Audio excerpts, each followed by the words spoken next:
Well, welcome to the 700 Club. It's another day of mourning in America as yet another tragic school shooting has left one teenager dead and 8 more injured after 2 students opened fire on their classmates. The attack took place at a charter school outside Denver, just 7 miles away from Columbine, one of the worst school shootings ever. Charlene Aaron has the story. 2 suspects, 18-year-old Devin Erickson and another student, are in custody after opening fire at the STEM school Highlands Ranch. The barrage of bullets erupting just after lunchtime. Then when we were exiting the building, there was a trail of blood. Investigators say 2 shooters began firing in 2 separate locations. According to the first shooter, the second shooter is still on the loose. Dark hair, Nirvana hoodie. Second shooter has purple and blue hair, black hoodie. 1 student, an 18-year-old, was killed. 8 others injured, at least 2 still in serious condition. This man's 17-year-old son, a junior at the school, was shot 3 times. A guy pulled I believe a pistol, I'm not sure, out of like guitar case and started to shoot.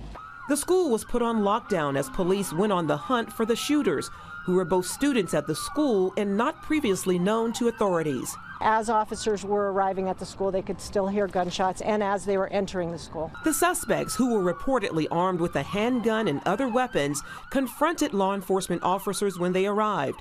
Police struggled with them to take them into custody.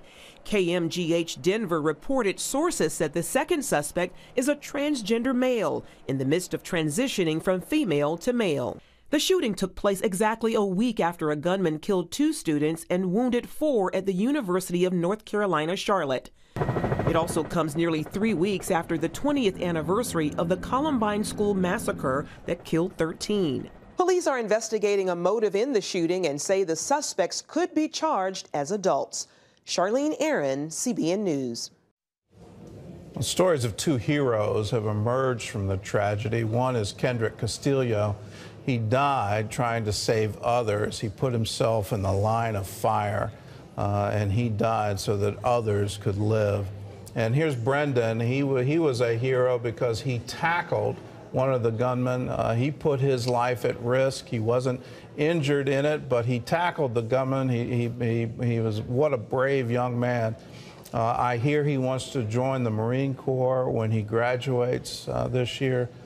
So there's heroes coming out of this tragedy, but we have to start asking the question, why is there a handguns in a school? How did gunmen get deep within a school and be able to open fire?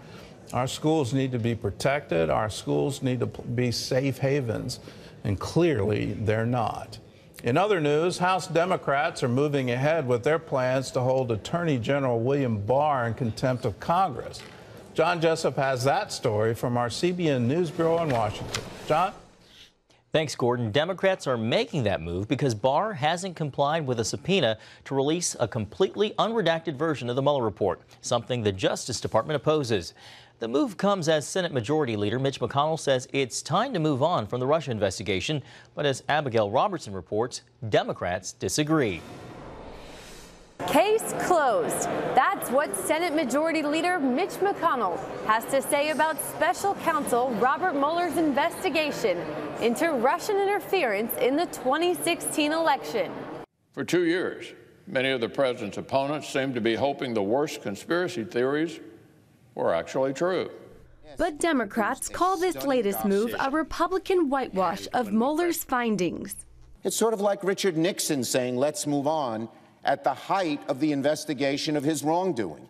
Despite the Majority Leader's proclamation, we've hardly heard the last of the report or its author, at least on the House side of the Hill. A tentative date has been set of May 15th, and we hope the special counsel will appear. Senate Judiciary Chairman Lindsey Graham says it's not likely Mueller makes it to his committee. I don't envision one unless he believes that Attorney General Barr misrepresented that phone conversation.